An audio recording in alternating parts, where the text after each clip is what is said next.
ang masigasig din yung kapartner sa negosyo. Alam mo, excited ako makasama ka rin kasi kanina pa nangangat yung salad ko. Tsaka pa ako. Eh, di ba meron yung kasabihan na kapag nangangat ka ng palad, ibig sabihin magkakatora ka. At kapag nangangat mo naman sa amo, it means you're itching to get out and find your destiny. Well, totoo kaya yun. Well, dito sa programa natin, hindi tayo basta-basta maniniwala sa mga sabi-sabi. In fact, we're going to learn everything a possibility. Dahil ba sa masigasig, posible lang no, pagkakonsa.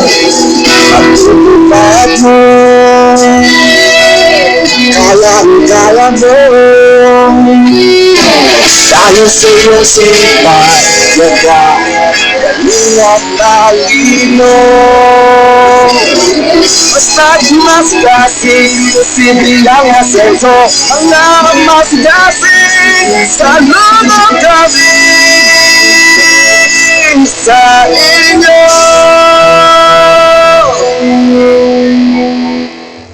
Ngayong gabi sa Masigasig, Honey Reyes and Family. Mga veteranong sapatera at sapatero, pero hanggang sa pagsusupply na lang ba sila makikilala? Sus ko, day! Di lang kayo pababayaan kaya Team Masigasig, ready to step in and intervene.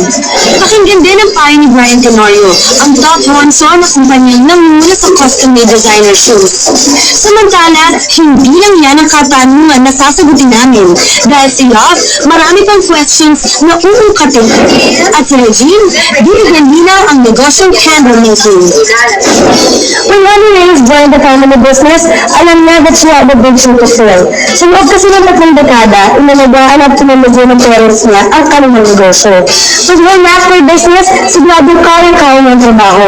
But Honey is determined to step out of the shadows and pave the way for the family's own brand of success. Once upon a time, isang dalagang nagngangalang Cinderella ang nakaiwan ng kanyang glass slippers sa isang sayawan. Pero ang sapatos na ito pala ang daan para matupad ang dream niyang makapiling ng kanyang Prince Charming. At tulad ng Cinderella, happily ever after din ang dream ni Honey.